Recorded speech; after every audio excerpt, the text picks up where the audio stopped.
All right, I see more and more people hopping on. I do want to point your attention to the chat box. If you're new to Zoom, you can find the chat box in your control bar. There's a prompt here. We're just asking folks to, as you enter, just take a moment to introduce yourself to everyone here in the meeting. If you would please include your name, organization, location, and if you'd like, you can tell us a little bit about your interest in natural gas emission reductions, but just brief. That way we know a little bit more about who's in the room. Good morning, it's Susan Trigueros. I'm the Interim Director for Regional Public Affairs for SoCalGas. Thank you for putting together this workshop. Looking forward to hearing various perspectives. Thank you. Thank you, Susan. You know, so we're actually not going to have people introduce themselves out loud because we're going to have a big group today. We're just asking for people to use the chat box to introduce themselves today and for folks to kind of be scanning that chat box to see who else is on the line. You can also just kind of be browsing the list of participants. And I have a little poll we're going to do in a moment just to kind of get an aggregate view of who's here. But we've had about 100 people register for today, so that we're going to get a good group. And for now, if folks wouldn't mind, just in the interest of keeping background noise down, just keep yourself muted for now until we're asking for participants to speak. All right, I see some people Zooming their introductions, so thank you so much.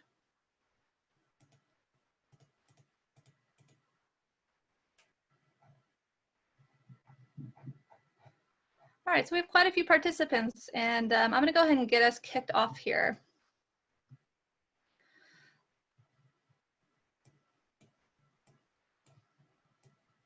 So good morning, everybody.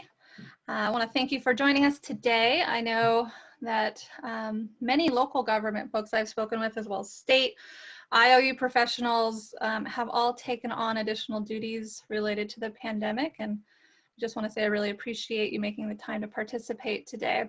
I hope you're all safe and well and your communities are faring well. And I hope you enjoyed an Earth Day yesterday that had maybe some particularly clean air. My name is Angie Hacker. I'll be the host today. I want to welcome you to the first virtual office hours I've had the pleasure of hosting as the new statewide energy efficiency best practices coordinator here in California. And part of that role is to advance and exchange knowledge on best practices amongst California local governments that can help them meet their energy and climate goals. And so while I have personally been working in community sustainability, energy, and climate issues for nearly 20 years in the public, private sector, and nonprofit roles, I'm the first to admit I'm not an expert on all things. So part of my job is to find the right information, experts, and resources to help local governments with a variety of different needs and questions. And so this is an event that's one way that I can do that. And so like I said, I'd like to invite everybody who's joining us to please introduce yourself in the chat box. If you can add your name, organization, location, and a little brief message about your interest in natural gas emission reductions, that would be great. And a little bit about logistics. We have 2 hours today. If you're new to Zoom, just know that you have a control bar that you can play around with a little bit. We do ask that you can turn your audio on, but maybe turn your mic off for now. We would just appreciate keeping down background noise as a lot of people are working from home. Please do turn on your webcam though, if you feel comfortable doing so. This is intended to be an interactive event, and being able to see people does help. So throughout this event, if you have a question or comment, you can enter it into the chat box. And I'll talk a little bit more about that when it comes to the Q&A portion of the event. But I would ask you to direct those to me, Angie Hacker, in the chat box. And you'll note if you have a question for somebody specifically. So yeah, every time you do speak, if you're asked to speak out loud, please do just tell us your name, tell us your organization before you begin. And just know too, as we get going here, that this event is being recorded and will be distributed afterwards along with slides. So that's my contact information there as well. And I encourage anybody to reach out to me at any point in time. So I want to talk to you a little bit about what we're doing today. So the purpose generally of virtual office hours is to help local government, energy and climate practitioners quickly learn about emerging issues by exchanging knowledge and experiences with each other and by learning from topical experts. So today's emerging topic is local natural gas emission reduction options. If I were on the inside of local government today, that would be an issue I'd be interested in learning more about. Our primary goal is to help local governments know more about a broad range of options for tackling their natural gas emission reductions. This topic actually emerged at the request of local governments, wanting to hear not just about one option for reducing natural gas emission reduction options, but a broader array of what they could do. We're all probably aware that building decarbonization can be a sensitive topic. And so I'm just going to ask everybody to be respectful in considering all the various perspectives that we've brought on board today. It's not intended to be a debate or opportunity to confront anybody on anyone's particular approach. So speakers were recruited to present a variety of approaches and perspectives. There are more perspectives than we have speakers. I'm sure you're aware, but we're going to do our best today to field your questions as well as we can and to provide, I think, some basic information on a variety of topics that's related. But of course, you know, other interested folks that would be interesting to hear from might be developers, building scientists, contractors, manufacturers. That might be a different type of an event. This one's really targeting information for local governments. So you can see the agenda. The format's a little different than your average webinar. Each speaker has been asked to speak for about 3 to 5 minutes. And so that's really just so we can have ample time for your questions. And so you can see the speakers we have coming. We have Amy Ryder from the Building Decarbonization Coalition, Jennifer Pezda from SoCal Gas, Jamie Cutlip from SMUD, Shelley Jang from the Sacramento Metropolitan Air Quality Management District, Marna Schwartz from the City of Berkeley, Kaylin Hart from ICLEI, and Danuta Drazdowitz from California Energy Commission. And she had a slight conflict earlier in the morning, but will be joining us a little bit later. So once I give a topical overview, I'm going to introduce each of these speakers for their introduction. Then we'll move to Q&A for the large portion of this event. And then at the end, we'll circle back around and share some key resources and next steps. All right. So with that, I think I'll just go ahead and move into a topic overview before I hand it off to speakers. Serena, I think you're probably monitoring the chats. Is there anybody that has any initial questions on logistics or what we're here to do today? Not that I see so far, just introductions.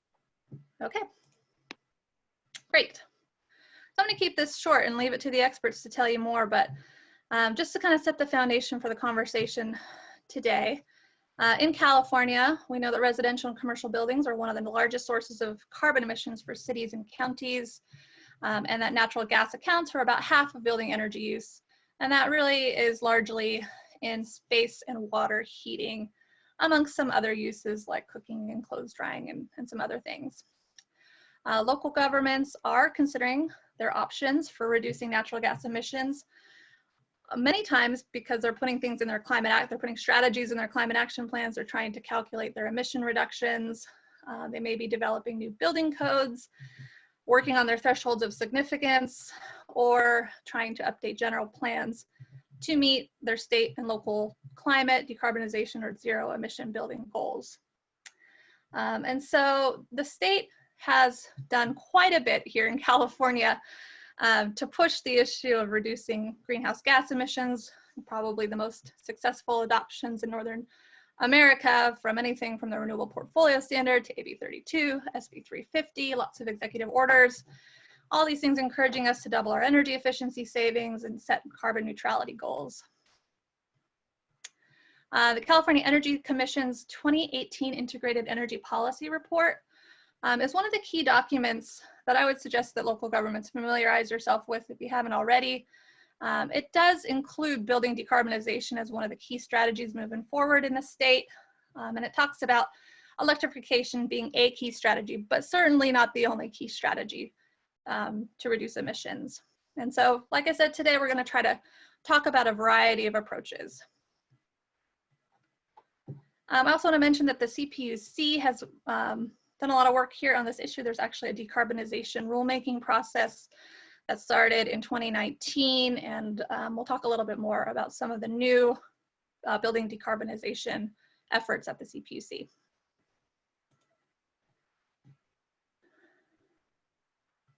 So a little bit more of a topic overview. So I just want to set the stage for some local options. And there are so many experts here as panelists or just here as an attendee.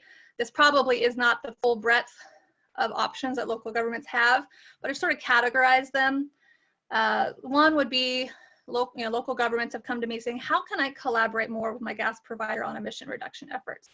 And so we'll have SoCalGas speaking to us today a little bit more about the renewable natural gas opportunities, their programs, and their energy efficiency opportunities as well, both of which can assist with natural gas emission reductions.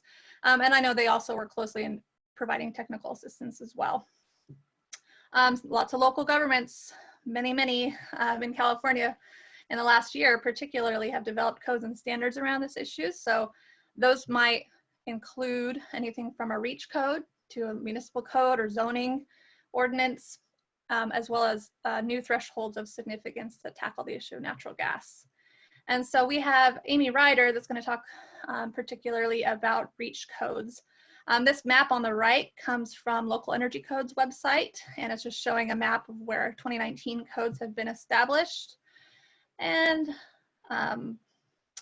this is a table that is produced by the Building Decarbonization Coalition. It's just showing you the as of the end of March, the 30 local governments that have moved forward in some way with a REACH code. And REACH codes will vary greatly.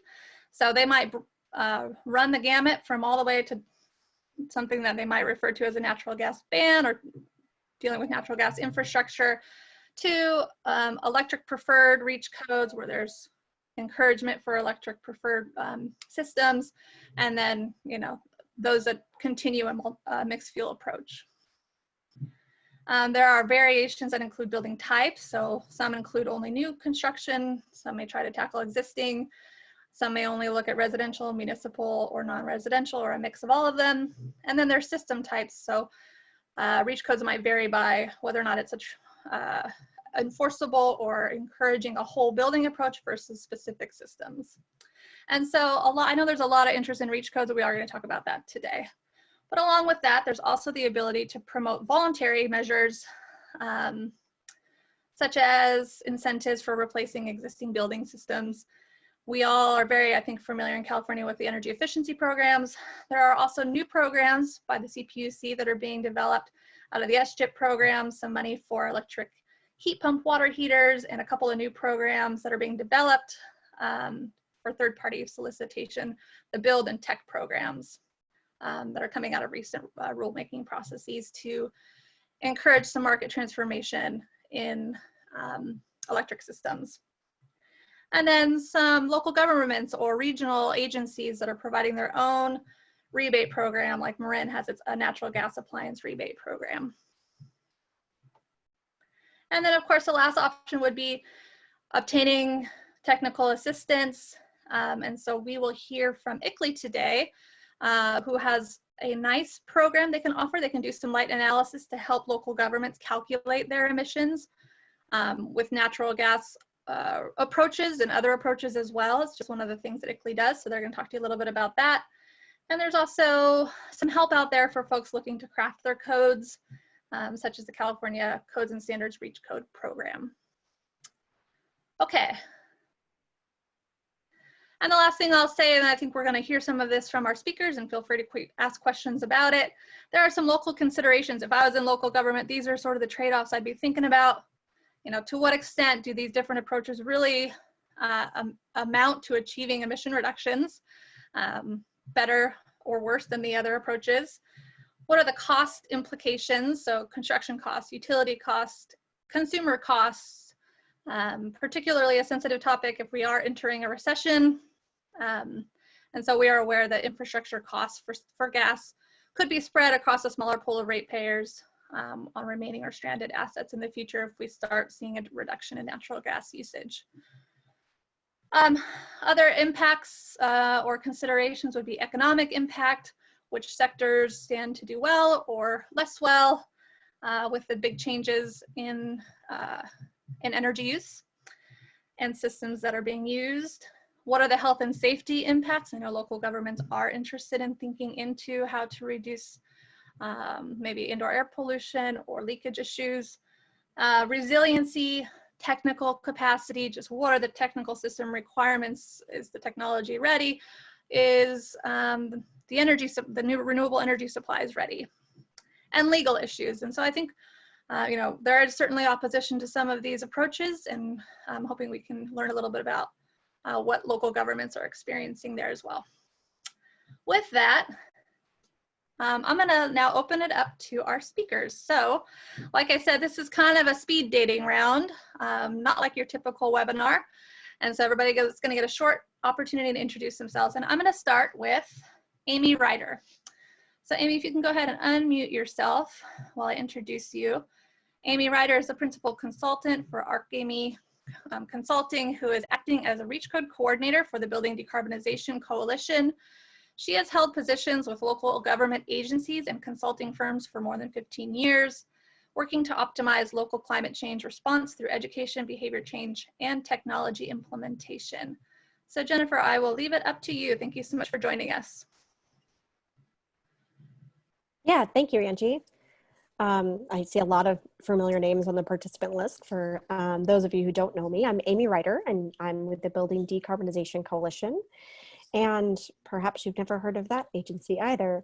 So just a quick overview, the Building Decarbonization Coalition is a membership-based coalition that represents manufacturers, local governments, NGOs, and some environmental organizations, as well as utilities. So it's pretty widespread in terms of our membership base.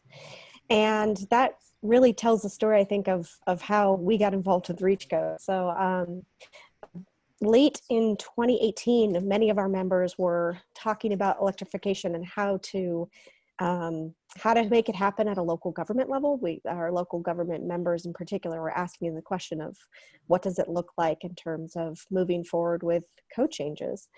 And so we actually partnered with NRDC and the Sierra Club to build a task force that involves local governments as well as many local governments, a combination of local governments who were hiring independent consultants to help them, those who are working with some of the state programs that exist, and then us to try to bring information to all of the local governments across the state around electrification potential, both REACH codes and other kinds of ordinances at a local government level, because there was just so much activity, and there was a fear that there would be overlap and inconsistency. And so what we were trying to bring is coordination across the state to really help promote consistency and conversation and collaboration in those efforts. And so through that effort, starting early last year and going through now, we have 30 local governments who have adopted some form of electrification ordinance. So you may have heard that number before, and it is 30 that have done something related to new construction electrification. But I will say that those approaches have varied, anywhere from a infrastructure-based ordinance in the zoning code that says that no new natural gas infrastructure can be installed, to a preferential treatment within the code. And so what I wanted to do, just in terms of an overview, is mention some of the stats around what those 30 agencies have done, and then give you a little bit of background again on how we're helping and how we might be able to help some of you that we haven't helped yet. So just a couple things. We've looked at legal mechanisms, and there are a multitude of mechanisms at the disposal of local governments. zoning codes and reach codes within the energy or building codes are some of the options, but they're not the only ones. We're also seeing some cities pop up with some mitigation fees as an opportunity to move money from new construction, divestment, I guess you could say in some ways, of natural gas infrastructure to be able to apply those funds to existing buildings. So there's a couple of interesting mechanisms that are just starting to be explored. But of the 30 ordinances that have passed so far, excuse me, 30% of those also have a non-residential solar component to them. 45% of them also have an electric vehicle component to them. So they're actually increasing the requirements in CalGreen on electric vehicle infrastructure within their cities. And then 60% of those have some level of all electric requirement. So that's really become much more popular, I think, than anyone ever anticipated, actually requiring some element or system, if not the whole building, to be electric only in new construction. So that's really the broad brush of what we're seeing so far. The trends are certainly going in the direction of more and more electrification for new construction. None of these really get at existing buildings at this point in time. So just to be clear, these are new construction ordinances within the state. And because of the state of affairs with COVID and the rest of our world, we haven't seen too much in the way of activity around applications for these yet. So it's hard to say which will be the best in terms of ultimate success rates for construction. But as construction starts to build up over the summer, I'm hoping that we'll have better statistics in that realm. So again, our task force is really charged with sharing the information about the cities that have done something, but also working with other agencies, including the Codes and Standards team at the state, to share model code language and to support city staff who don't have the funds to hire somebody to come in and do the technical review for them. So it's really a matter of sharing information, and we do have an ongoing webinar series about how to go about this and what we've learned so far. So I encourage many questions during the Q&A. Thank you. Thank you, Amy. And I did again show the screen shot of the table of those 30 local governments that have moved forward in some way, and thanks for giving us a little snapshot on some of the variations.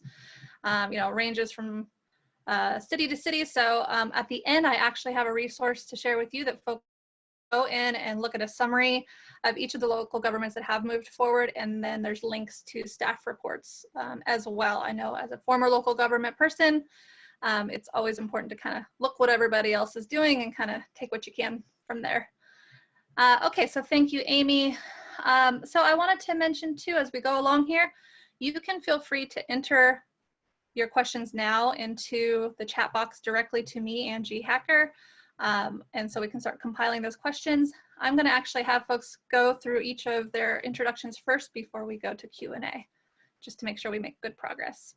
So next up is Jennifer Pezda. She is the Environmental Policy and Planning Advisor at Southern California Gas Company. In her role, Ms. Pezda develops and recommends policy for SoCalGas in response to proposed regulations, legislation, or emerging environmental policy issues. She manages business unit teams to assess the impact of regulation and legislation and set SoCalGas' position on appropriate response to environmental, public policy, and planning matters. She has a BA in environmental science from UCSD and received her master's in science and environmental science and management from the Bren School at UCSB. So Jennifer, thanks so much, and I'll leave it up to you. No, hi, thank you, Angie. As she said, I'm Jenny Pezda, an environmental policy advisor at SoCalGas. Some quick stats: we are the nation's largest natural gas distribution utility with a service territory of about 20,000 square miles, and we serve about 22 million customers throughout 500 communities. And my background is actually a CEQA practitioner before I came to SoCalGas. And so in my role, I really help lead engagement with local governments and communities to develop strategies for how we can meet your environmental and resiliency goals while maintaining reliable and affordable natural gas and electricity services. our vision is really to be the cleanest gas utility in the US, delivering affordable and increasingly renewable energy to our customers. And accordingly, we remain focused on developing a lot of really low carbon or zero carbon solutions to meet our 2030 and 2045 GHG emission reduction targets. We strongly support California's ambitious climate goals, both in achieving a 40% reduction of statewide GHG emissions and methane emissions by 2030 and achieving carbon neutrality by 2045. So we're really working towards that.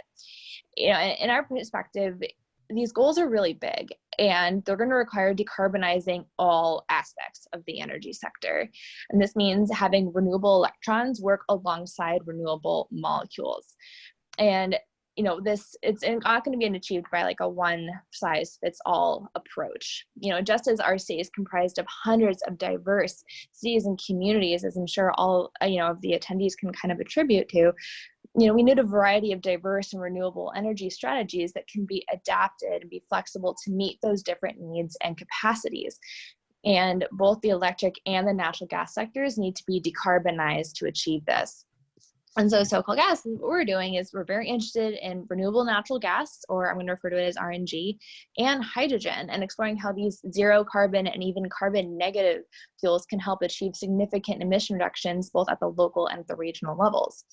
And as I mentioned earlier, SoCalGas has this clean energy vision. We've already committed to injecting 20% of renewable natural gas into our system by 2030. We already have RNG flowing through our pipelines from dairy digesters and from green and food waste resources. And currently there are about 40 renewable natural gas projects in development in California alone. And this is projected to increase to 120 projects by 2022. We also have current filings with the California Public Utilities Commission proceedings that will allow SoCalGas to offer customers the option to purchase renewable natural gas, just like they can currently do with electricity. Because what's great about RNG is that it's produced by capturing emissions from existing organic waste resources like dairy manure and wastewater and landfills and forest biomass that are otherwise emitting this methane into the air that's unabated. So you can actually capture these and inject them into the pipeline for use as fuel. And this means a reduction in fossil fuels flowing even into California from other states. And so here, in this way, RNG is actually carbon negative, or can be carbon negative from a life cycle approach. And it has a lot of synergies with other local government goals, such as local organic waste reduction efforts in accordance with SB 1383, especially in the agricultural sector. I mean, like I said, we're working with dairies all across the state to bring increasing amounts of RNG into our system for customers. And this also has synergies with local climate adaptation efforts, with acknowledgement to SB 379 that requires local governments to incorporate resiliency adaptation into local planning efforts. Because the natural gas system is underground and inherently resilient, it ensures energy reliability to these cities and communities during power outages, whether that's from a public safety power shutoff or from wildfire events. And so there really needs to be a variety of renewable energy solutions and pathways open to California to meet the renewable energy goals. And for these strategies to work, they need to be reliable, they need to be affordable, and especially in a time when affordability is literally the #1 topic around every kitchen table in the world. And local government should be able to have the option to consider every technology solution for deep decarbonization and all of the innovation possible that can contribute to it. And we're here to provide, a renewable energy solution that, customers can choose to use to achieve this goal with kind of less disruption than other strategies.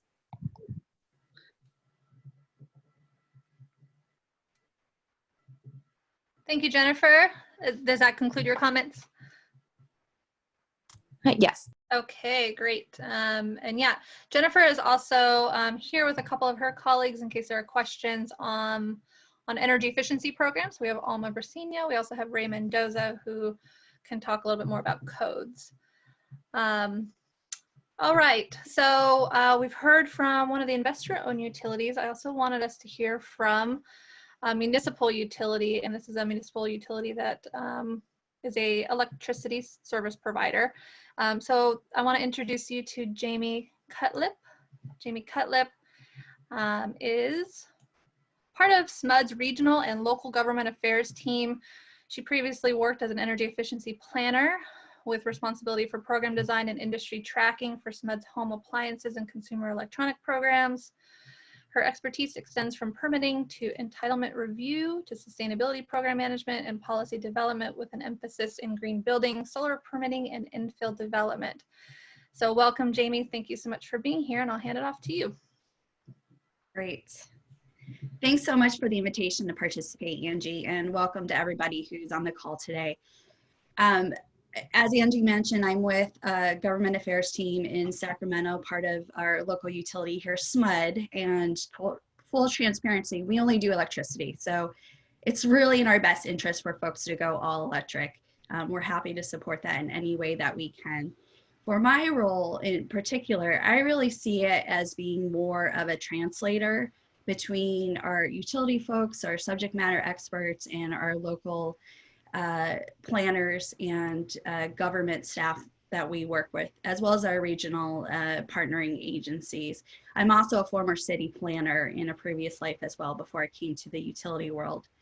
And for us, our approach really is about assessing where each one of our cities and county jurisdictions, where they currently are in their process, as well as what policy frameworks they already have placed, and what initiatives and other policy considerations are coming up. We really are looking at how to tie the two worlds together to better assist our city partners so that we're able to support them. Jennifer talked about this a little bit about how utilities are also subject to California's very ambitious climate goals, and we fully support those.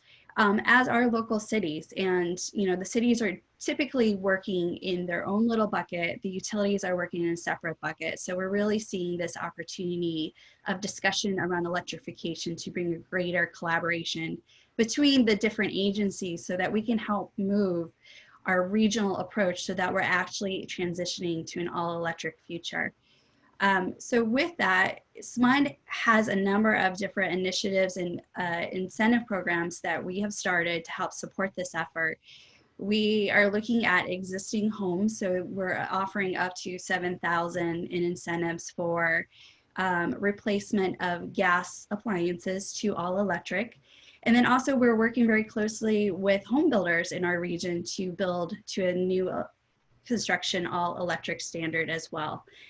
And then, also part of the conversation, I know we're talking about natural gas, but EVs is a big part of it too. So I don't want to lose sight of how that ties into the conversation.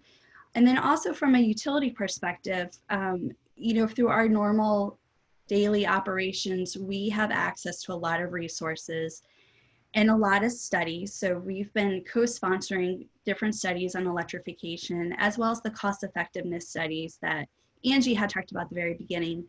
These are different tools that are available to local governments and are actually necessary for filing with the CEC if you plan to do your own local adoption through local ordinances. So this is just one of the ways that we're able to free up some of the local government staff timing to provide a technical resource and assistance to further their efforts in pursuing various local policy adoptions. And I'm going to leave it there. Thanks. All right. Thank you, Jamie. And we're lucky because we have two people from the same region coming at it from different agencies. So next up is Shelley Jang. She works on the Sacramento Metropolitan Air Quality Management District's climate change mitigation and adaptation programs. She's currently leading a project to model the urban heat island effect for the capital region, focusing on transportation sector solutions to cool communities, as well as a project to update GHG emission modeling toolkits for local governments in California. She started her career as a writer and editor in Beijing, China, covering travel, food, and environmental issues, and made a transition to climate and energy with Greenpeace East Asia. She holds a BA in English from Harvard and a Master of Public Policy from UC Berkeley. So Shelley, thank you so much for joining us. We're excited to hear from a special district and a local agency perspective. Yeah, thank you very much for inviting me to participate on this. We see decarbonizing buildings as very important to meeting our long-term climate change goals, and also as well as our local climate change targets. But I also want to focus on removing natural gas from homes from a air quality perspective, which is so important to us today now when we see that air quality has been linked to worse outcomes from COVID-19. So what we really want to help emphasize is that taking natural gas out of the home can result in a healthier and more efficient and cleaner home. Natural gas burning in the home is a health and equity issue. There's more and more research that we have showing that natural gas stoves release high levels of nitrogen dioxide, formaldehyde, and carbon monoxide into the home. And usually people think that they have better air quality at home than they have outdoors, that your home should be a safe place to be.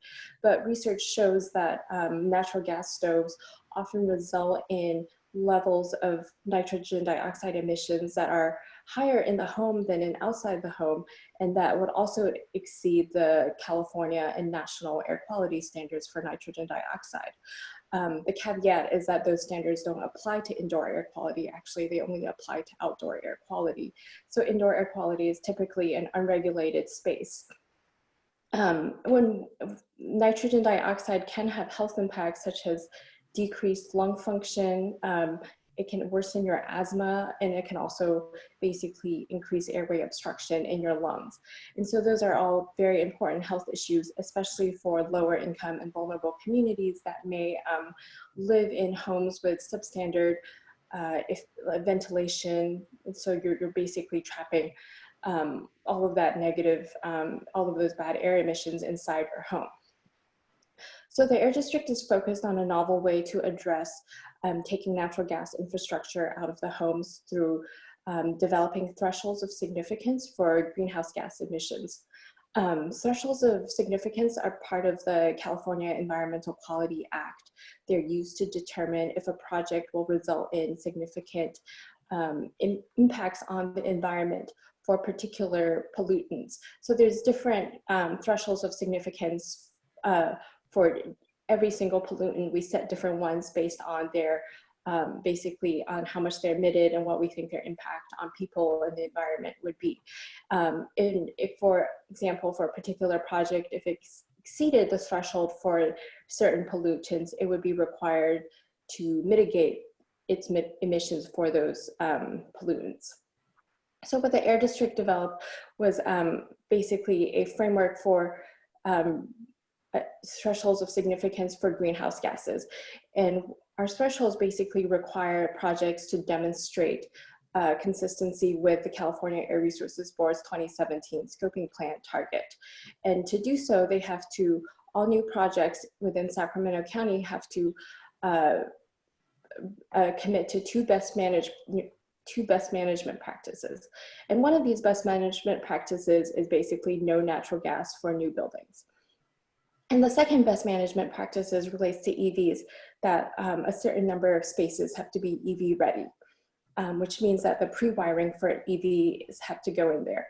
And I won't go into that too much right now, but basically the no new natural gas requirement allows local governments to also some degree of flexibility as well, because if a developer of a project does want to maintain the natural gas infrastructure inside the home, then they would be required to demonstrate greenhouse gas emissions reductions that are equivalent to removing natural gas from the project.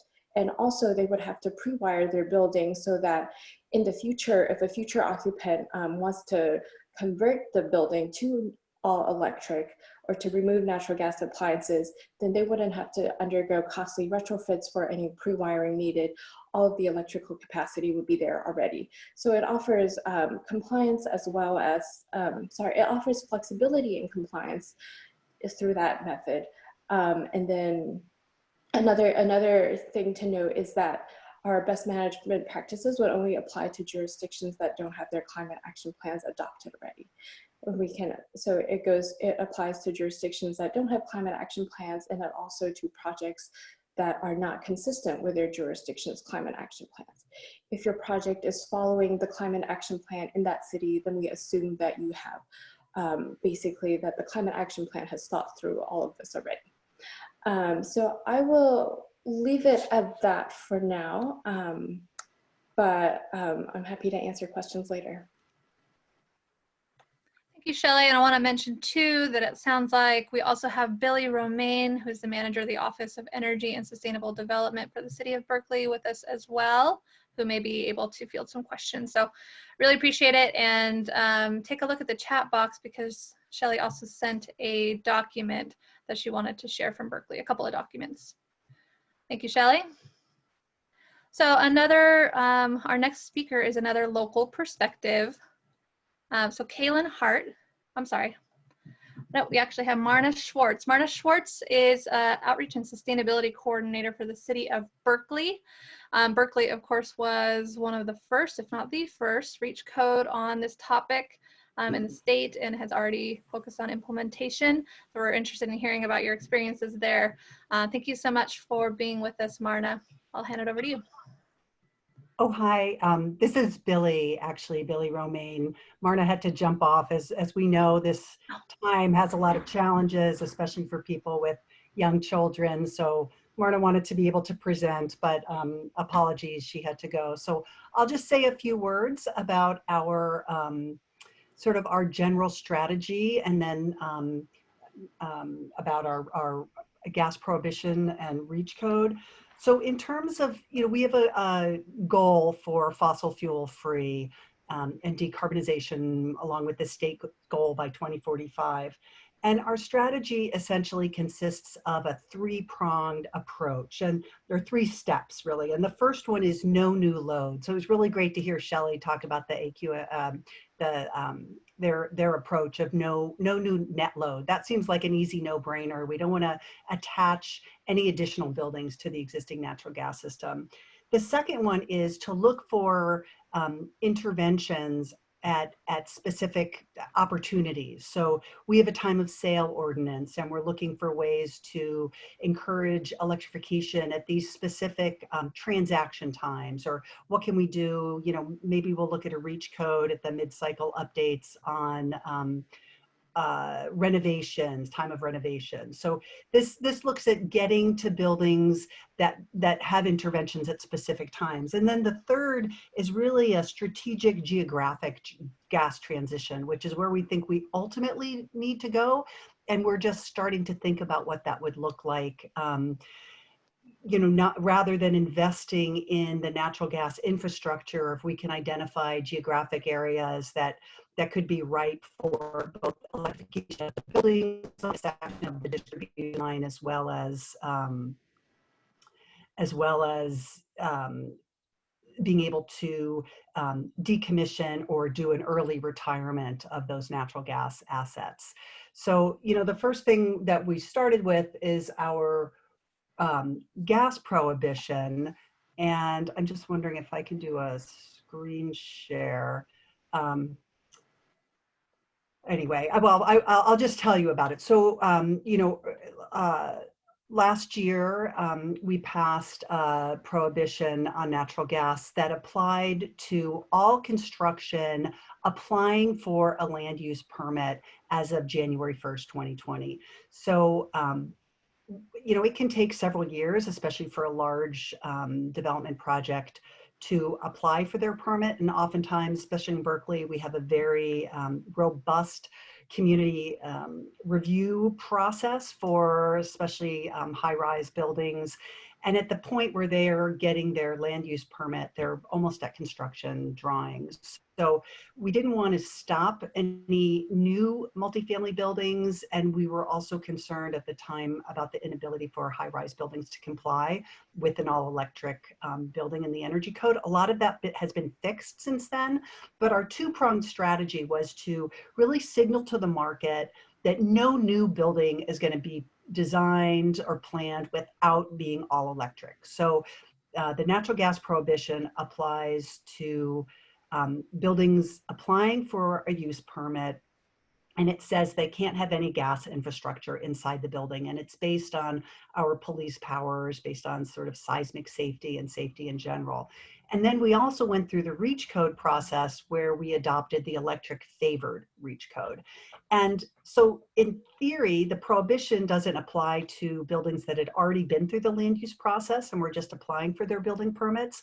But in reality, all the buildings that have come through so far, even sort of a research facility that could have applied for, could have been exempted from the prohibition, are trying all electric. They're all presenting all electric designs and doing everything they can to design an all electric building. Hopefully, once this new reality comes into play, we're hoping that these projects will still be able to move forward, but that's where we're at. So our all electric, our electric favored REACH code is very similar to what other people in the region have done with a 10% compliance margin for a mixed fuel building.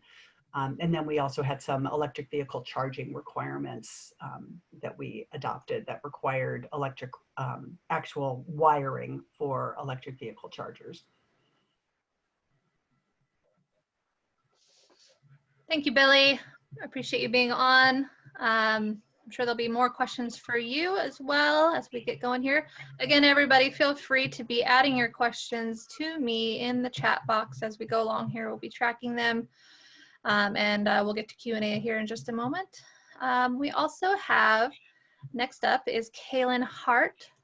Kaylin Hart is Program Officer with ICLEI USA, an organization that serves local governments pursuing deep reductions in carbon pollution and tangible improvements in sustainability and resilience. Kaylin provides technical assistance to local governments on greenhouse gas inventorying and climate action planning using the ClearPath tool. In addition to running training cohorts, Kaylin also works to develop energy efficiency resources and incorporate climate equity throughout California. So Kaylin, thank you so much for being with us, and I'll leave it up to you. Great, thank you, Angie. As Angie mentioned, my name is Kaylin Hart. I received my bachelor's degree from University of Redlands down in Southern California in environmental business as well as biology. After I graduated, I was actually a part of the Civic Spark program. I'm not sure if all of you are aware of that program, but I was a Civic Spark fellow, and I moved up to the Bay Area in Santa Clara and was helping Santa Clara with their greenhouse gas inventory as well as their climate action plan update. And so now with ICLEI, I am just helping many California cities through their greenhouse gas inventories and creating multiple inventories for multiple years, as well as setting reduction targets and creating their climate action plans. Through, as Angie had mentioned, through greenhouse gas inventorying, as you all are aware, energy and transportation are the largest sources of greenhouse gas emissions for many California cities.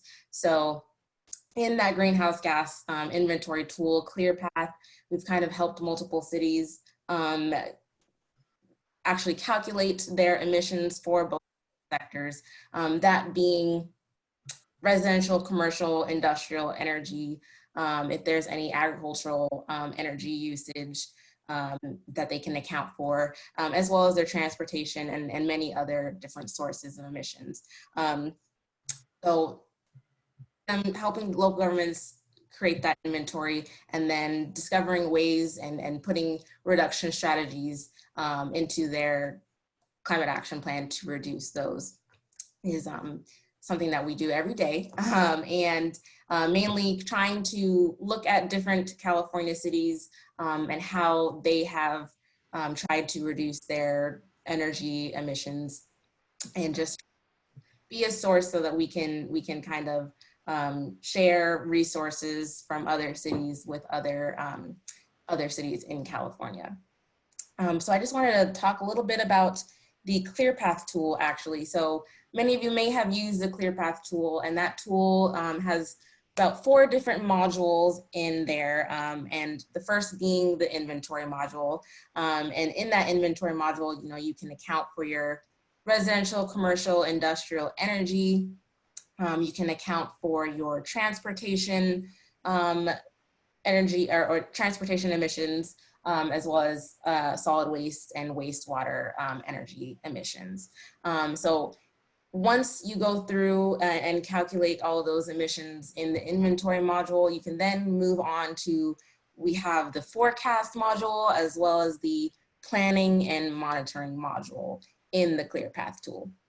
And in those modules, starting with the forecast module, you can use the forecast module to obviously forecast how your emissions will grow to 2050, business as usual, as in no reduction strategies, no energy efficiency strategies or anything have been implemented, and what the emissions will look like at 2050. And then once you get into the planning module builds off of the inventory and it builds off of the forecast module. So it builds off of your own city's emissions and the forecast that you created. And you can then go in and create the actual reduction strategies that you want to implement in your city in order to reduce those emissions. And all of this is done in calculators, and in the planning module, we have multiple different calculators in order to help you decide on what measures to include in your climate action plan. And some of those including solar, and there's also other measures for reducing natural gas usage in your community. And that will just help you measure how much emissions it will actually reduce from your greenhouse gas inventory. And then once you go in and create the different reduction strategies that you wish to include in your climate action plan and calculate the emission reductions as well as the cost of those measures, you can then move on to the monitoring tool. And that monitoring tool is really where cities will basically go through and check up on the different measures that they included. So this is after a climate action plan has been implemented, and you're just going through and showing the progress on that implementation. You can go in and look at the different measures and how much greenhouse gas emissions have been reduced as the start of that particular measure that you're looking at. And I will say that we do, I do often do demos of the ClearPath tool, and the ClearPath tool is available to every California city. And I do demos of that to try to work with you to kind of get in the ClearPath tool and get your inventory and forecast and go through the planning module so you can see how exactly you can use that to help reduce your emissions.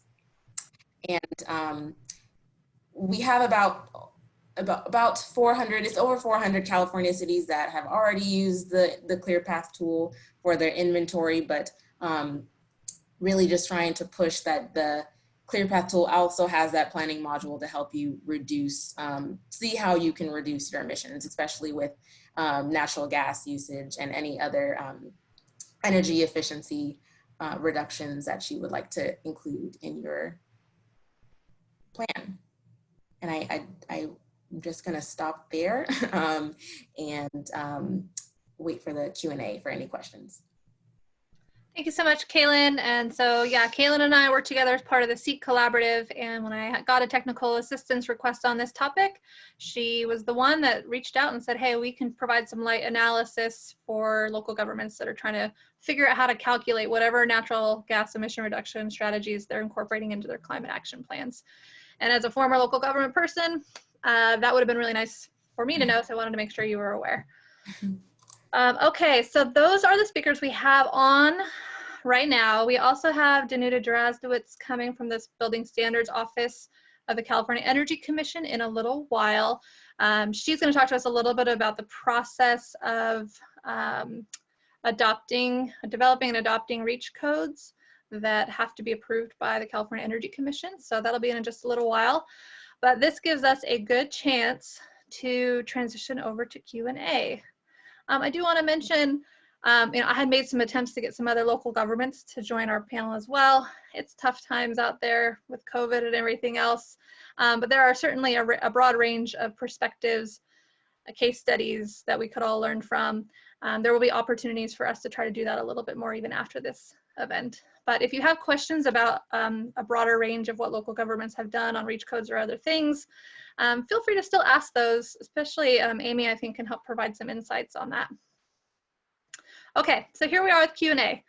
I would love it if folks would send questions through the chat box. I see some of you have already done so. Maybe sending them directly to me would be great, just so I can track them. I'm certainly going to do my best to try to prioritize local and regional agency professionals, just because that's who we're targeting with this event. So I actually may call on you, if you've submitted a question, to share your question out loud. Please continue to keep yourself muted until prompted to share. Keep all questions and comments brief and respectful. And with that, I actually want to introduce someone for our first question. So Nick Martin from the town of Truckee is one of the local governments that brought this issue to my attention and had asked for some assistance. And Nick, if you are there, can you please unmute yourself? And I want to hand over the first question to you. Yeah, sure. Thank you, Angie. My question is pretty simple, although I don't think, and hopefully not too complicated, but in rural jurisdictions like Truckee and other cities and counties in the Sierra Nevada and Northern California, our primary heating source is natural gas, and we're running into issues on kind of how, if we're moving towards electrification, that looks for heating in cold weather environments, and really focused on how we can get decarbonizing in our natural gas, getting natural gas as low carbon content as possible until we have products on the market that can work to electrify in cold weather environments like ourselves. I think just eliminating natural gas outright isn't realistic for much of rural California and other states across the country as well. Just wondering if there's any thoughts on that. Just want to ask our panelists if anybody wants to volunteer to take that question. Unless Sam or Nick, is that directed to anyone in particular? No, it's really not, I guess. Hi, well, this is Jenny Hesder from Socal Gas, and I can take that. We totally understand that some different people, cities and communities have different options, available just based on different capacities. Is kind of what I was speaking to pursue different options for decarbonizing the energy they use, and definitely, natural gas is definitely of a high interest, like high on the list at the moment, which is like what I was speaking to, why we, to so-called gas, we're really trying to lower the carbon content of our fuel. And, currently right now we're doing this with renewable natural gas, trying to get increasing amounts of it into the system. Like I mentioned before, we've filed for some legislation with the CPUC that requires them to evaluate establishing a renewable natural gas procurement requirement, and we actually just filed for SB 1352, which will require them to actually establish a renewable natural gas procurement requirement. We've also filed agreements with the CPUC that included with SDG&E, EDF, and other environmental groups as a joint agreement to allow us to provide RNG to customers and enable them to choose the amount of renewable natural gas that they're able to, that they can use, similar to how you do with renewable electricity. And just, sort of more future looking, what we're getting into, and this is kind of already what's being done with Europe, is looking into hydrogen blending. You can actually, we already have pilot projects that we've collaborated with universities on about how you can actually use excess solar and wind energy to produce hydrogen, green hydrogen, and that can actually be blended into the natural gas system to even further help decarbonize And so that's something that, we're looking at, kind of that's more in the research and like development stages right now, because there are some complications with that, but that's definitely in the future what we want to do. And RNG is currently what we're focused on doing right now. And so we've been working sort of with different cities and local governments to educate them on options that they have right now, as we're currently not allowed to sell it directly, but we're working hard with the CPUC to get them to allow us to sell it to you directly, instead of working with governments to negotiate to find different suppliers for it, which has definitely worked and been a solution for some other local governments. So that's what we're doing right now. Before other technologies, if are available, if when cities and governments want to take go down another path, if that answers your question. Well, this is Mike at Parker Boiler Company in Los Angeles, addressing the Truckee gentleman. We had a house in Kings East for 20 years, and we heated that with wood and propane. There was not enough natural gas to supply that area. We also have a response from Diane Bailey to the question from Truckee: Are all electric guidebooks, she's from Redwood Energy, feature cold weather heat pumps? And there are plenty of products. I wondered if anybody else from the panel has other responses to that question, and maybe if Amy wouldn't mind kind of talking a little bit about some of the approaches that you've seen local governments take that keep a mixed fuel approach on the table, but maybe still seek to make some progress on emission reductions. Yeah, I can certainly do that. Diane beat me to the punch about the cold weather heat pumps, which is certainly an approach that is really common in many parts of the state that have that same issue of moving toward electric, but using high efficient technology. For the electric preferred reach codes, where we're seeing cities require a higher level of efficiency for any building that utilizes natural gas in order to keep using natural gas as opposed to going all electric, that doesn't change the technology too much. It gives them the option of sticking with a more traditional gas furnace, but it has to be a higher efficiency one, or switching to a heat pump if they choose to go that route. Great, yeah, and I know there's some examples of different parts of the state. So San Luis Obispo, which certainly has some rural areas, as well as Davis, kind of has a, they have different approaches than maybe what we've heard about today. SLO is requiring additional energy efficiency and electrification readiness for all new constructed buildings, and adds a small fee for new mixed fuel buildings based on expected gas consumption. So we're hearing some things about a carbon impact fee that might get tied into some of these ordinances. And then Davis also requiring higher efficiency standards and electrification readiness in its mixed fuel buildings. So it is possible to have a REACH code that continues to have allowed mixed fuels, but is transitioning, encouraging transitions. Right. Yeah, so just in addition, Angie, I would say that even where there are not REACH codes in place, the technologies are in place pretty substantially in many parts of the state. So testing across all climates. Right, and would anybody like to talk about incentives for any of the kinds of systems that would be appropriate here?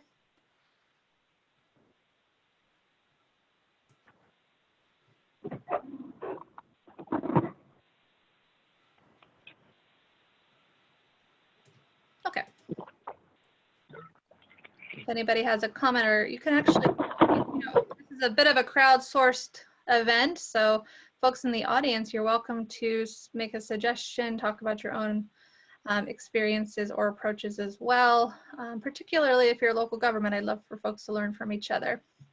Angie, this is Jamie Kellett from SLED. I just want to point out that I did provide a link to our Go Electric landing page, which has more information on our incentives. Our incentives, again, are spanning from appliance swap outs for existing homes, and then also for new construction, and also some EV. We do 2 years free charging for EVs. So all that information is there from an incentive standpoint, and I'm happy to take any questions if there's anything else. Thank you. You know, I just wanted to add, in Alameda County, we've got $2,000 rebates for heat pump water heaters. And one of the, one is from Bayran, $1,000, they're stackable, and the other is from EBCE. And what we're finding where the gap often is in the electrical upgrades that might be needed for, you know, the 220, 240 for heat pump water heaters that require additional electricity that might trigger a panel upgrade, and then possibly even a drop line upgrade, which can take months from PG&E. So some of the things that we're looking at to bridge that gap is we had been planning to propose a transfer tax rebate for when people are buying a new home, getting some money to update their electrical. And we're not sure what's going to happen with that now. But the other promising area is really looking at these retrofit ready appliances that don't require the panel upgrade, the 120 amp systems. So that's just something to think about, that we're waiting for more of those to come on the market. And those could be more cost effective, and the rebates could cover the majority of that cost. Hi, this is actually Jenny again, talking about, you know, to the point that you just mentioned about having these, you know, rebates available, because I think people definitely will need financial assistance to follow some of these guidelines and these new requirements that are being put in place. And incentives are a great way to do that, but they don't necessarily always occur or carry out the way you want to. And a good example is kind of Palo Alto. It's a city with one of the highest like medium home sale prices. It's a very kind of wealthy community, and they've had a program since 2016 that offers about a $1,500 rebate for heat pump water heaters. And you know, since the launch of that program, the uptake rate has only been about 0.1% per year. So I think it's definitely, well, the incentives are good, that local governments definitely need to understand that where the mindset of their constituents are at, because customer choice is a thing, and we need also to include solutions that are easier for customers to adopt, that don't have as much disruption. Thank you, Jenny. Well, I appreciate. Well, this is Mike. One second, Mike. There's some folks here that are posting links, and I just want to make sure everybody's kind of monitoring the chat box. We've got a cold climate heat pump guide link. We've got more information from SoCalGas. We've got more information from Redwood Energy Authority. So a YouTube video here. So just be monitoring the chat box for more responses. Mike, did you have another comment? I just was going to mention is when your water heater fills at your house, you know, I have 6 children in my house. If I don't replace that water heater in one day, you're going to be some unhappy campers, and that's typical with everybody. It fails, and you have to replace it right away. And if you had to upgrade your electricity, you know, to feed a heat pump, and it would take 2 to 4 months to do that, it's just not something that anybody would do on a replacement anyway. It's just going to be like for like. New construction, I get it. If you plan for it, that's a good thought. Okay, so I'm going to jump to a different question that we've received over chat. Thank you so much, Nick, and for everybody that's responded on that subject. This is from Joe Suska. I don't know if I said your name right. I hope I did. It's for Jennifer Pezda. How much of the gas in the pipes will become renewable natural gas or hydrogen by 2045? Is SoCalGas required to achieve that percentage by the CPUC? And lastly, how will production of these new sources of RNG and hydrogen gas affect customer rates? Yeah, so I've actually kind of been responding to him privately in the chat box. about that. And I think I emailed him separately just because I don't want to avoid getting too in the weeds in case there are people online who want to talk about, because I know we have a lot of questions coming down the line. But yeah, so there was actually a study recently released by ICF that showed that there's enough renewable natural gas potential and availability to replace about 90% of the nation's current residential natural gas consumption. So there definitely are resources available for that. And of course, then we have the consideration of cost, and kind of like how solar and wind were back in the 70s when they were first coming out and that technology was first being developed. They were at a higher cost, and a lot of people were doubtful about how exactly widespread and ubiquitous they would become as an energy source, because no one had ever seen that before. But that wasn't a reason why we said don't do it. Jimmy Carter said, no, we really need energy independence. We need renewable electrons. We need renewable electricity. This is what we're going to do. They set the plan. He set the goal. And then as more resources became available, then the cost came down. And the same thing is for RNG. Right now, it is about 5 times the cost of traditional natural gas. But the thing is, we have all this great resource potential, and with a procurement requirement from the CPUC, then you enter in more market competition, which drives the cost low. That's when you get more, really those economies of scale with supply.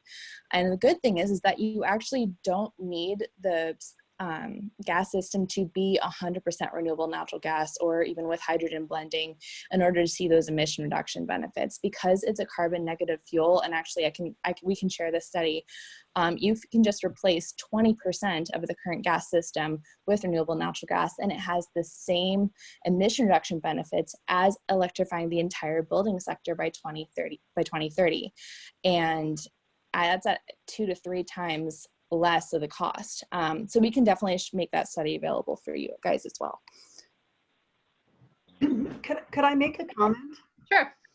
That sounds, like one approach. I guess one of the things we're looking at is there's 2 distribution systems, and if we really want to armor and invest in one of those systems, we're thinking that the electrical system is best because you can put renewables on there, you can do battery storage and create microgrids and a really resilient, clean energy option. One of our concerns about the gas distribution system is the leakage in the system, that methane leakage. And when you account for that, the natural gas has emissions potential that is the same as coal, impact for the climate. So just when we're looking at sort of where we want to go and what our vision for the future is, I just think that's an important thing to keep in mind. And also to think about the health benefits. One of the links we're finding with this COVID crisis right now is the importance of indoor air quality. There's a study out of Harvard that shows survival rates are really related to the air quality that people are being exposed to. So we really want to see these benefits of, not only emissions-free appliances in the homes, but the ability to put in heat pumps that do heating and cooling to create safe, comfortable, healthy home environments for episodes like this when we need to shelter in place, and also for wildfire events. So really creating, thinking about what do we want to create for this future for adaptation also. Angie, do I have, and again, I know this wasn't the point, the purpose of this webinar is I really wanted to provide solutions local governments have available. And that's, you brought up some really good points actually that I'm happy to kind of talk about. I know you talked about resiliency, sort of the leakage, and like the indoor health air quality. I just wanted to say, just kind of, as we all know, kind of like a basic chemistry fact is anytime you apply heat to any sort of organic material, you get emissions. So those studies that you're referring to, and we've seen the studies as well, actually those emissions come from just combustion of food, and they kind of occur equivalently across whether you're using, natural gas or electric stoves.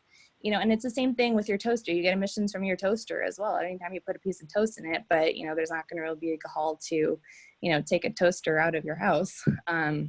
And there's also like just other sources of indoor air quality, like off-gassing of formaldehyde from your rugs and from your couches and from your carpets. And it's just, you know, there's a lot of things that contribute to indoor air quality, but, you know, ultimately these studies show that as long as you have proper ventilation, which is required for any building to be developed in the state, that those, you know, those levels really aren't all that different from outside air levels. And then I'm really glad that you brought up kind of leakage and the resilience. There was actually a finding by the EPA that showed that actually utility-owned infrastructure only had a leakage rate of about like less than 0.1% currently within state. And actually that's kind of what our system measures at as well. Some of these other studies that look at more of a nationwide leakage rate system, again, those systems are like old. They've been around for hundreds of years. And our system is really the most highly regulated, not only in the state, but in the nation. So our leakage rates are actually like, I think like less than like 0.1%. But lastly, on that resiliency aspect, and you know what, microgrids are, you know, a huge piece of technology that a lot of people are pursuing. You know, and we've actually done, which we can share, we've actually worked closely with ICF to engage in 2 resiliency studies looking at impacts to energy infrastructure, both from hurricanes, Irma, Harvey, and Michael, and as well as from the Northern California wildfires and the Southern California wildfires and mudslides. And, you know, a lot of, you know, the solutions being tossed around is that we can, you know, actually be resilient with a solar panel and a battery. But in actual practice, you know, on an actual home, you know, how those systems actually work kind of breaks down.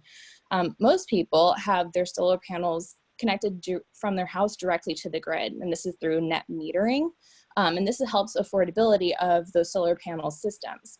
But what happens is when you have a power outage and the grid is down, those solar panels are actually shut down as well. And that's kind of just a safety hazard issue, because if you have electricity repairmen working on the line, it's dangerous if you have solar panels feeding in that live electricity into the grid, so they're actually shut off. And that's kind of the setup most people have. And those on-site batteries that you have, the most standard size, which runs about $5,000, is about a 5 kilowatt hour battery. You know, which is a good size to withstand about, you know, if you have a power outage of about 4 hours. But when you're looking at more forward-looking increasing frequency, increasing severity, climate impacts like wildfires and storms, you know, even just we've seen over the past 3 years, people go without power for weeks on end. You know, I'm sorry, so, this is kind of, and so we're having a discussion, and now this isn't a debate. Marta, I got it. Don't worry. Actually, I do want to give a chance for other folks to comment in if it's on this topic, and then I have a lot of other questions to get to. So Jennifer, thank you so much for all of that, and there's more chances to speak. I did get a request for somebody to please share the studies that you're talking about, so if you can provide those links. And is anybody else on the panel wanting to address that topic? Solar? Yeah, I'm an advocate of solar. I have 45 panels, but you're right. When the power goes out, there's no power. I'm not sure who that was, but I was referring to folks on the panel. That was Mike. If somebody on the panel could please respond if there's any other comments. Okay, I think I'll leave it there for now, and we'll move on to another question. So Diane Bailey, if you want to unmute yourself, you had a question about the 30 REACH codes so far and how they're addressing remodels and renovations. Do you want to ask your question out loud, please? Yeah, thanks so much. So we're super happy that 30 different jurisdictions have REACH codes, and they look so different in the different cities and counties. Some of them seem to cover some remodels and renovations to some extent. And I was just wondering if anyone's tracking what the different thresholds are in the different cities. We would love to see major renovations covered and eventually remodels as well. And we're just looking for good examples of cities that have kind of debated that and found a good way to do that. So yeah, I'll jump in if that's okay. Yeah. Thank you. Hi, this is Amy. Thanks, Diane, for your question. And a lot of the discrepancy between different cities and how they're applying their REACH codes depends on how they define new construction. So there is a variation, and I don't know the exact numbers off the top of my head, of somewhere between 75% and 100% of rebuild qualifies, depending on what city you're actually building in. So that's really where remodels, major remodels, come into play under the current ordinances.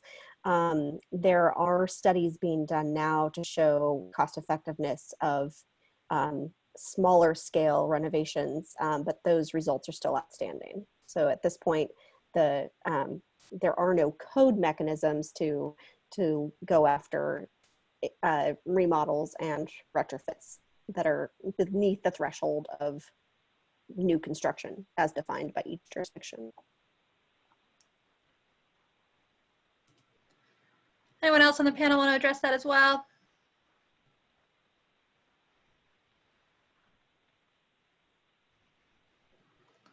All right, I do have a question for SMUD.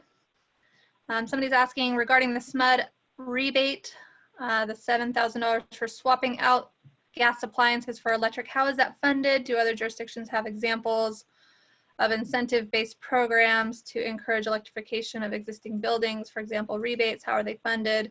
Charging a carbon fee on permit applications for natural gas, etc. So yeah, maybe that. Sure, absolutely. It's a great question. And it's also, that's one of the mechanisms I think each jurisdiction needs to weigh for themselves, how best to go about getting the implementation piece of it to occur. Because as we all know, we can all come up with plans, but it's really when you put the pedal to the metal and get things implemented where you really see the changes being made. For us at SMUD, we are a community-based nonprofit. So what that means is that we devote a percentage of our revenue that comes in from folks paying their utility bills that goes back out directly as community programs and incentive programs. So that's specifically where our funding comes from. I know other folks have taken different approaches, especially local governments do have fees that they've impacted. So that maybe, Amy, you could jump in if you happen to know of any good models of that being enacted for the local jurisdictions.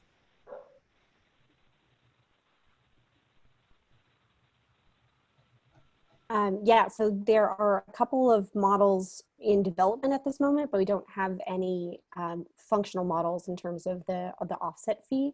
I know Santa Monica and San Luis Obispo both have them at the staff level at this point in time, but it's the exact implementation of those has yet to begin. Also, Neil Disnew, if you'd like to unmute yourself, you had a comment here in respect to the funding for incentives. If you want to chime in, or I can just read your comment. So he says, regarding incentives for electrification, I think this is Bay Area Air Quality Management District has provided grants to fund pilot incentive programs to the Bay Area Regional Energy Network, the City of San Jose, the City of Palo Alto Utilities, Marin County, and Silicon Valley Clean Energy. And these programs are ongoing. Oh, and he says, no mic, sorry. Okay. Great. Anyone else want to comment in on incentives? It would be great actually to hear a little bit more about the CPUC's new efforts to fund some incentives in this arena. If anybody feels comfortable talking about the build or tech programs or the new SGIP incentive in a little bit more detail. Yeah, hi, this is Amy Ryder again. I'm happy to give just a really, really high level overview. In addition to all of the great kind of more regional and local efforts that are happening around incentives that Neil mentioned, there are also now, I think everybody is working quickly to get incentive dollars available and make them available, especially in the residential market for electrification measures. And so PG&E and Southern California Edison, and certainly all the municipal utilities are working in this in concert with all of the CCAs. So there's a lot more money that's becoming available, but not all of it has become ready to go yet. And then in addition to that, the state's fund, which is $200 million to go towards the tech and build programs, tech being for existing building changeouts and the build being for new construction, will address each of those. The timing on those is really the big question, because they're still in design of what those programs will look like before they then go to a third-party program administrator to work out the exact details. And so most likely we won't see any of that funding become available until next spring. But there's certainly a lot more dollars that will be on the table soon through that mechanism. Great, thank you so much. And I was on a call recently where I think it was Panama Bartholomew was saying that there could be up to $400 million in the next year made available for incentives for electrification and building decarbonization. Is that about right?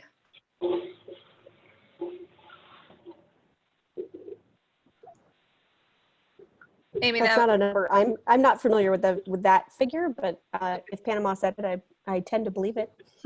Okay. All right, great. I think it would be great to hear a little bit more from the local folks on the panel as well, and just so Billy and Jamie and Shelley, the folks that are working on the ground in communities, since you've got and maybe more Shelley and Billy, but just if you could tell us a little bit more about the experience of enacting these new policies or ordinances, and since you're in the process of implementing, just what was the relationship like with your local gas provider, and what kinds of different perspectives were coming from your community, and are you getting any opposition? This is Berkeley, and I think we're really fortunate to have a utility that sort of sees the future and sees what we need to do to meet the state's decarbonization 2025. So PG&E actually came and spoke in favor of our prohibition on gas and new construction to our council, and has been very supportive of us. And we had several meetings with our development community prior to bringing the item to council. And when we explained, the impacts, the health impacts, the environmental impacts, they came on board very quickly. They're environmentalists. They care about their communities. And so we didn't start with, here's how we're going to regulate you. We started the discussion with laying out the case, the very strong case for prohibiting natural gas. And then they worked with us to make sure, we wanted them to be able to comply with the energy code. We wanted them to be able to move forward with their projects because housing is such a big priority. So we really worked in partnership with the same goals in mind.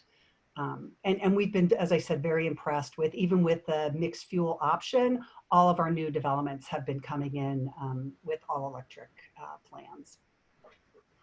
And do you want to talk at all about any kind of pushback that local governments moving in this direction might be able to anticipate or navigate around?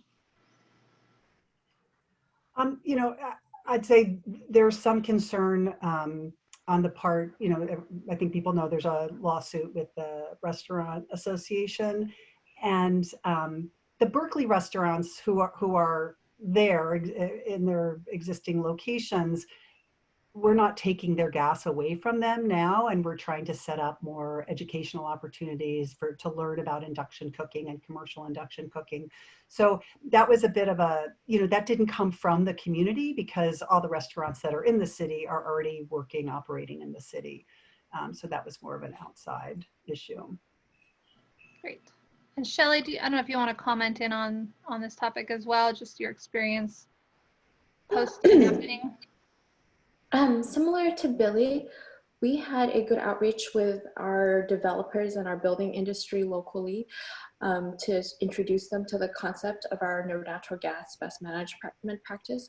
And some of the advantages we brought up is that when you build a new development with no natural gas infrastructure, you're actually saving time, you're saving money, you're saving the permit fees. And so it's actually faster and cheaper to go in all electric. And so we're actually taking our thresholds of significance for greenhouse gas emissions to the board today. So actually that has already happened, and I'm not sure what the outcome was, but one of the things we're asking the board to move forward is to do a public hearing of the greenhouse gas thresholds of significance before we formally adopt it. But we are emphasizing the advantages to builders and developers of building without natural gas infrastructure, and also simultaneously on the consumer side, as more adoption of electric appliances happen, these appliances will come down in cost, and also some of these things are already very efficient, like heat pumps. Heat pumps for water heaters are very efficient, and they can actually result in lower costs for consumers in the long run. Induction stoves also can have all these advantages for consumers in terms of improved air quality, lower emissions of nitrogen dioxide, and so on. So we're trying to basically also work with our local jurisdictions, like some of the other jurisdictions in our county, like the city of Elk Grove. And also we have a good working relationship with SMUD as well. So we think that there will hopefully not be a lot of negative pushback when we are able to go with these thresholds to a public hearing. Great, thank you. Okay, so I actually wonder if we have Danuta on the line now. She was going to join us a little bit late, and I do want to give her a chance to tell folks a little bit more about the process of going through the CEC process to get REACH codes adopted, just so folks are aware. Danuta, are you on? Okay. Doesn't sound like she was able to join us quite yet. That's okay. Folks are welcome to continue to ask questions. Let me see what next I have on my list here. And actually, I want to invite other local governments that are on the line to go ahead and drop me a chat if you'd like to share your own experience with moving in this direction, what approach you're using to try to reduce your own natural gas emission reductions, and any challenges that you've had or lessons learned. Okay. Let me just scroll. I'm scrolling through the questions here.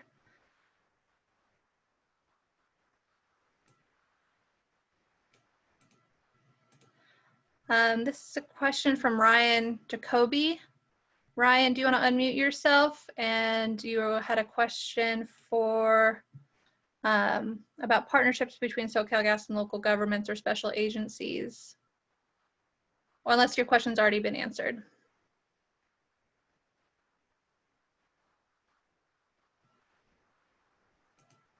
Ryan, are you still there?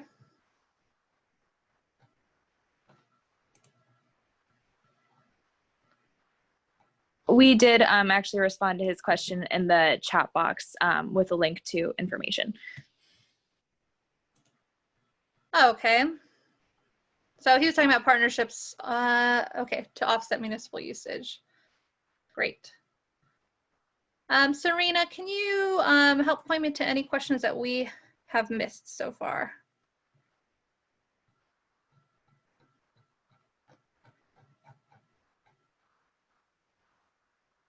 Serena, are you on?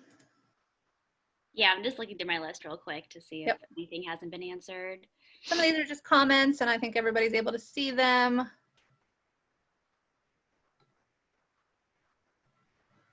There's other links to rebate programs and things in this in the chat box. So a lot of them are directed towards Jennifer. There is one from Robert Cudd. Did we answer that one yet? Just asking if there's a carbon accounting estimate for the life cycle production of RNG from various sources, livestock or organic waste. You might have touched on it. Yeah. I actually responded to him. I like that the chat box allows you to respond privately, just so you know your response doesn't get mixed up in everyone else whose chats are coming through. But yeah, I mentioned our RD&D team actually does have those numbers. I don't have that report on hand, but I can either share them to him directly. And if there's anyone else interested, please let me know. Great. I think I'll ask one last question here, and then if we hear from Danuta, great, and otherwise I'll wrap us up with some resources and next steps. So I just wondered if folks on the line, based on your experience, would mind kind of talking a little bit about what, and this may be a basic question, but for some local governments, very useful, what measures and building types seem to be the best opportunities or sort of least complicated in terms of low-hanging fruit to really focus on for natural gas emission reductions, and maybe on the other flip side of that, which systems or building types are a little more sticky, if anybody wants to comment on that.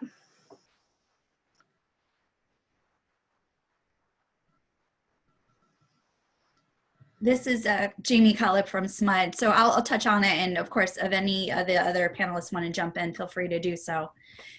You know, right now, it's very easy to focus on new construction, especially low-rise residential and low-rise commercial. There's cost effectiveness studies that have already been created, and this is part of the statewide codes and standards team. So it encompasses many of the utilities and many of the utility rates throughout the state. So it's very easy. It's a plug and play that local governments can use for filing local amendments with the CEC. In addition to that type, you know, the other building types are a little stickier. It is the high rise, what that looks like when you're over 3 stories. It's also specific uses around restaurant use, scientific labs. I know San Jose, that was one of their considerations. And the existing building stock, that's really one of the big areas that we're going to have to tackle as the next phasing of this discussion around electrification. So that's that's it in a nutshell, if anyone else wants to jump in. Hi, this is Jenny Pezda. Thank you for that response, because I know that the new residential is definitely a huge focus for those new buildings. But I just wanted to say that we need to focus on solutions for existing buildings as well. And 90% of existing building stock has natural gas appliances. And at the end of the day, the measures and the initiatives that are going to be the most effective at reducing emissions are going to be those that are easiest for customers to adopt. And the easiest measures are those that require the least amount of disruption to customers, as well as options that feel where they retain their agency, where they feel it's their decision and their choice. And so I think that's the reason why, kind of historically, energy efficiency improvements have been a really key factor in reducing natural gas emissions from buildings, and also drop-in fuels. I mean, that's kind of what we saw for the electricity system, is we just screen the electrons, and you can achieve any method that you can achieve emission reductions without having a lifestyle change from the customer, that really is really effective. And I think it gets a little bit more sticky once you require them to do more significant changes. I know, especially when those costs, ultimately, even with rebates, are ultimately going to be paid for by the customer. And I think that might be interesting to to see what happens as we come out of this COVID pandemic situation, how that happens. Thank you. Yeah, thank you. Sorry. Yeah, do you go mind ahead. if I answer too? Yep. All right. Yeah. Yeah. Thank you, Jamie and Jenny, for those responses. Yeah, I think that it's pretty self-evident that new construction is the easiest thing to do. It's as the saying goes, when you're the first step in getting out of the hole is to stop digging. And so I definitely think new construction is a good, fairly simple approach, and very cost effective for a lot of reasons. Across most building types, there are some exceptions that are a little challenging when it comes to specific appliances, but I think that there's enough knowledge of that and awareness, as well as momentum and demand building on the manufacturing side, that we're seeing a lot of those solutions crop up pretty quickly. So I am optimistic that we'll be able to overcome any shortages in terms of availability and so forth, and quickly reducing the cost of all of the technologies available, making them even more cost effective to go all electric. So I think that, it's really easy to go no construction, and I'm also very curious to see, as Santa Monica in particular gets theirs off the ground, but also some of the other cities who are looking at the carbon in lieu fees that will allow for actually making modifications on existing buildings, to see what that can realistically look like, to start adjusting the appliances within existing buildings and trying to find cost-effective ways of doing so. So I think that we have to start with new construction. That makes the most sense, and I think that a lot of it remains to be seen exactly how best we make those changes for the benefit of everyone across, you've mentioned all of the, not just emissions reductions, but the air quality and health benefits, as well as resiliency potential, and shoring up the electrification opportunities of battery storage and so forth that comes with an all electric home. I think it just remains to be seen to some extent, but it's not too soon to start with new construction.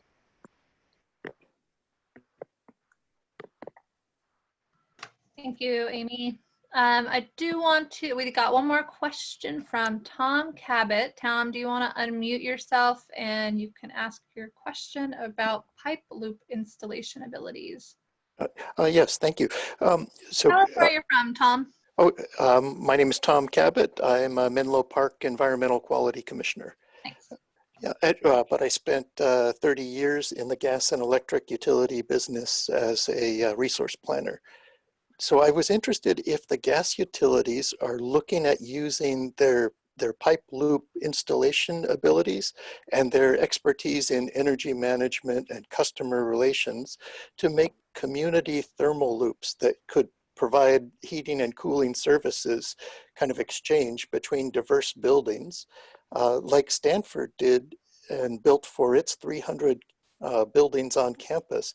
And that was the way Stanford decarbonized their utility system on campus, still using pipe experience and circulating fluids the same way gas utilities do. And I just thought I'd point out, gas utilities have always been about fuel switching. They fuel switched us from wood and tallow over to petroleum gas, and then from petroleum gas into the naturally occurring methane they found in the ground. And then from naturally occurring methane, they went to fracking. So they've been doing a lot of fuel switching. And this is just one more fuel switch to ask them about. Who'd like to tackle that?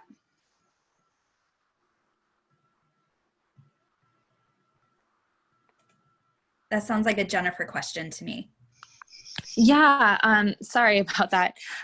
So actually, I don't have a lot of information about that particular kind, but honestly, our RD&D team does a lot. So I'm happy to go ahead and reach out to them or put you in direct contact with them to see if that's something that they'd be considered. But I did really appreciate your comment earlier about exactly we're not a natural gas company. We're essentially a pipeline distribution company. We'd push peanut butter through the pipes if you could cook with it. And that's really been kind of the thing, is just, fuel switching. Exactly. And the state has increasingly, we're working to increasingly decarbonize our system with other low carbon fuels, and especially the example that you just talked to sounds like a really great opportunity. So again, it's just probably my limitations being on the team that I'm on that I'm not aware if we've considered that, but I'm more than happy to actually put you in contact with the people who would. Thank you. All right, Danuta, I don't think we have you on the line yet.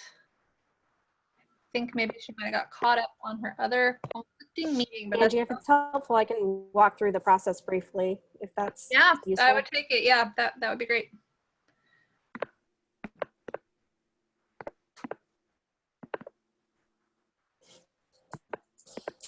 Amy, that was you, Yeah, right? and certainly there are, that was me, yeah, sorry. So I'm happy to give just a brief overview of what the California Energy Commission process for REACH codes looks like. Although I know that Billy and others who have been on the city side of this process multiple times, if you have something to add, please feel free to do so. But the process is pretty fairly straightforward. It's not easy necessarily, but it's designed, REACH codes are actually built into the way the code works on purpose to allow for cities to experiment and to push the envelope for the energy code in particular of how to go above and beyond it. So Danuta's job is to help you navigate that process.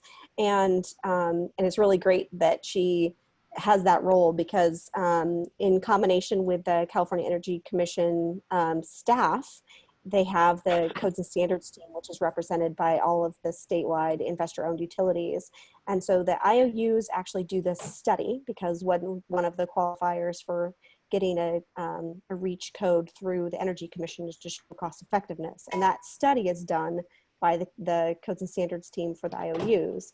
And I highly recommend, if you're interested to learn more about the process, to talk to Danuta early because that makes her life easier.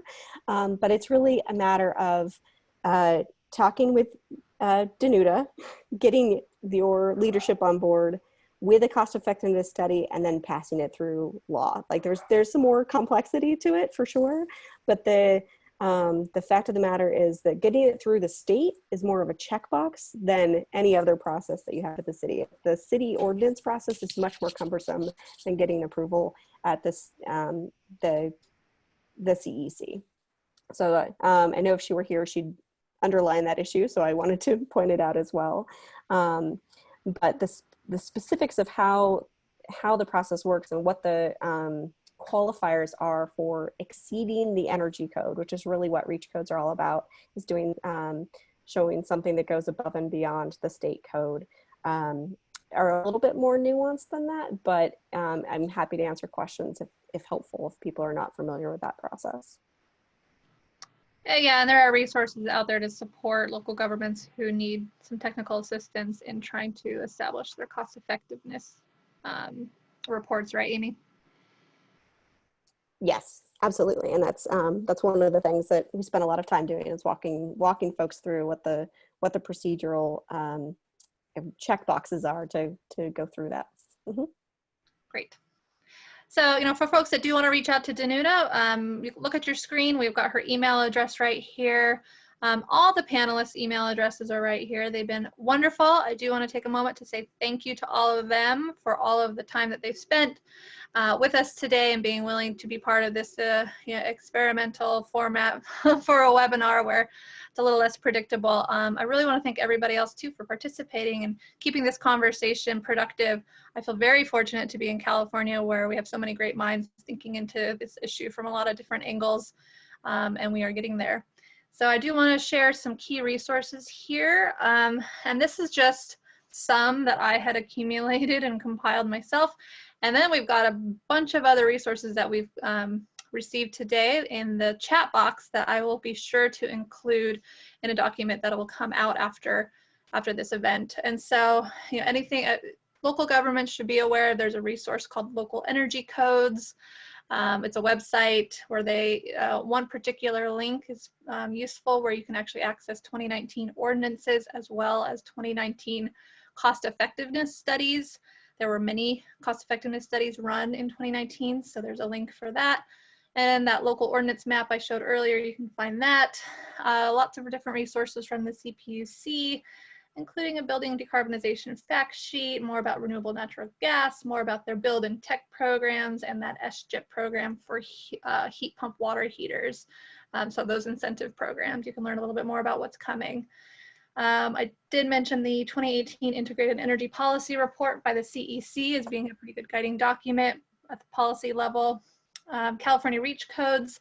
There is a monthly call that is run by Misty that she would welcome folks to join if you're a local government that wants to participate in this in those meetings that happen once a month. That's her email address. She would welcome you to email her if you'd like to join those conversations and continue to learn more alongside others around the state.